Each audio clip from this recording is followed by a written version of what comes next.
आइए सभी आत्मज्ञान की यात्रा में आगे बढ़ें। एक बहुत ही सुंदर सत्संग है। विवेकानंद,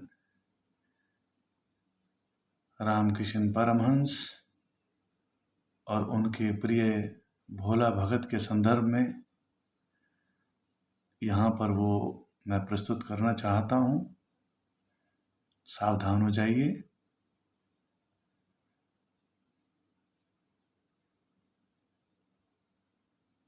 एक बार नरेंद्र यानी विवेकानंद ने भोला भगत से कहा, अरे तुम इतने बड़े सिद्ध बाबा के शिष्य हो और क्या ये हनुमान जी की मूर्ति, कृष्ण जी की मूर्ति, राधा जी की मूर्ति, इनका श्रृंगार ही खत्म नहीं होता है। सवेरे तुम उठते हो ब्रह्म मुहूर्त में और इन्हीं का स्नान कराना, इनका श्रृंगार करना और सारा समय आप इसी में लगा देते हो।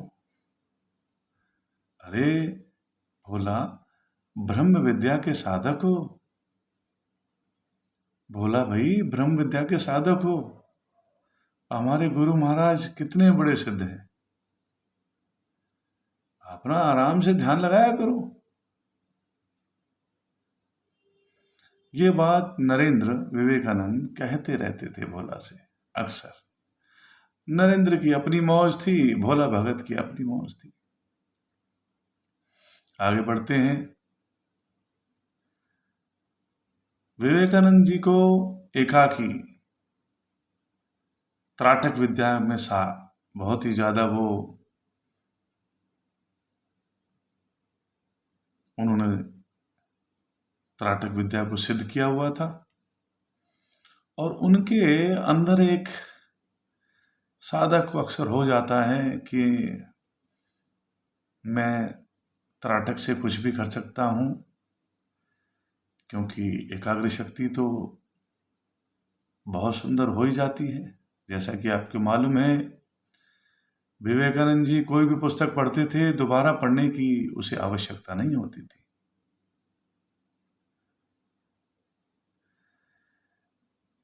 एक दिन उन्होंने सवेरे ब्रह्म मुहूर्त में विवेकानंद जी ने ध्यान लगाया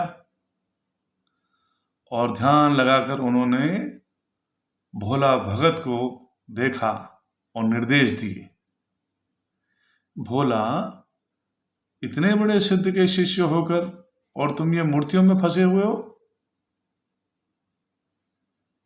और वो ऊर्जा उन्होंने विवेकानंद जी ने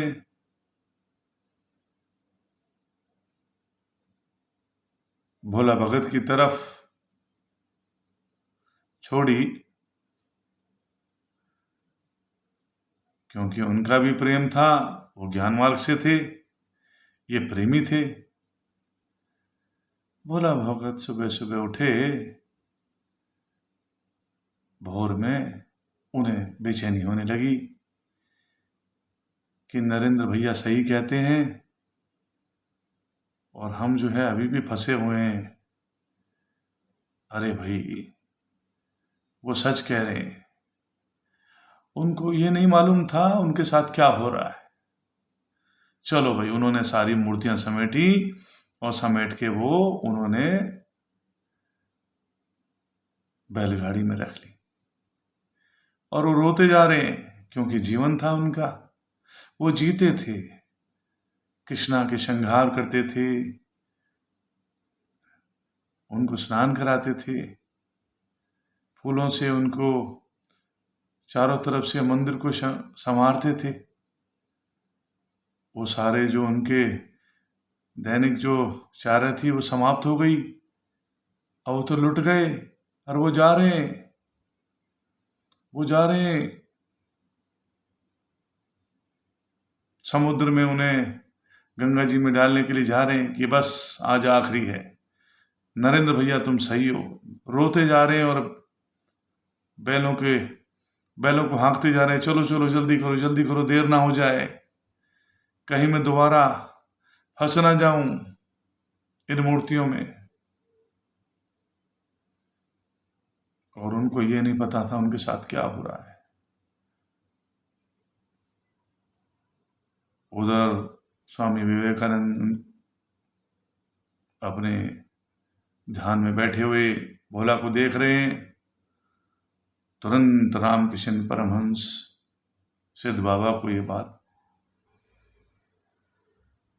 संज्ञान में आती है। वो देखते हैं, अरे ये क्या हो रहा है, ये भोला क्यों रो रहा है, क्यों जा रहा है। सारी बात भांप लेते हैं। तुरंत वो भोला की तरफ जल्दी जल्दी कदम बढ़ाकर पकड़ने की कोशिश करते हैं कि ये कहीं सच में ही मूर्तियों को गंगा जी में ना छोड़ आए। और तुरंत उसकी बैलगाड़ी के सामने आ जाते हैं कि अरे भोला मेरे प्रिय, अरे मेरे भोला क्या कर रहे हो। अरे बाबा क्षमा, मैं तो मूर्ख हूँ, ज्ञान तो नरेंद्र को ही है, मैं अज्ञानी हूँ, मुझे क्यों अपना रखा है। विवेकानंद जैसे महान शिष्य होने चाहिए, रामकृष्ण परमहंस ने भोला को अपने भाव में भर लिया और गुरु भी विरल हो गए अपने शिष्य के साथ। अरे भोला तू तो मेरा हृदय है, तूने क्या किया भोला, ऐसा ना कर, तू जैसा है ऐसा ही रहे, ये ज्ञान विज्ञान के चक्कर में मत पड़ भोला, तू प्रेमी ही रहे। और तुरंत उसे लौटा लाए, आश्रम में पहुंचे जहां पर ध्यान कर रहे थे नरेंद्र। सांकल खड़खड़ाई, खड़ खड़ खड़ खड़ खड़ खड़। नरेंद्र को कुछ एहसास हुआ कि आज तो कुछ गड़बड़ हो गई है। उसने दरवाजा खोला, सामने अपने गुरु की लाल लाल आंखें देखी और गुस्से से कांप रहे थे। बोले पुत्र ये तूने क्या किया, तूने अपनी एकाग्र शक्ति का दुरुपयोग किया, इस प्रेमी पर ला, ये शक्ति मुझे दे। तुरंत उन्होंने विवेकानंद से वो शक्ति छीन ली। कहते हैं विवेकानंद का जब आखिरी समय था तो बाबा जी उनको प्रकट हुए, गुरु है ना, कि लो कहीं जाते जाते तुम्हारे हृदय में ये ना रह जाए कि मैं उस शक्ति से वंचित रह गया, ये शक्ति तुम्हारी मैंने वापस करी पुत्र, अब तुम आगे की यात्रा करो। गुरु ऐसे होते हैं जो अमर होते हैं, वह आखिरी तक अपने शिष्य के साथ रहते हैं। कहने का अर्थ यह है, जो एकाकी ध्यान से, हठ योग से कोई भी सिद्धि वो छीनी जा सकती है, लेकिन सत्संग रूपी जो अमृत होता है, भगवत चर्चा होती है, वो सदैव वो ऊर्जा रहती है, वो कभी नहीं छीनी जाती,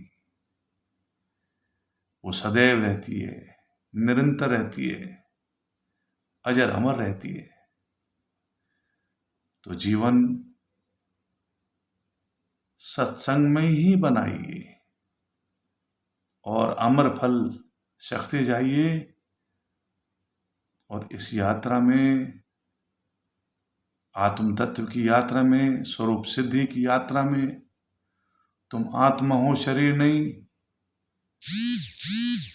इस तरह भाव जगत की समाधि घटित होती रहे आपके जीवन में, तो आपका गंगा स्नान होता रहेगा। जल्दी ही फिर मिलेंगे, जल्दी ही लौट कर आते हैं और आगे बढ़े चलो, बढ़े चलो, बढ़े चलो।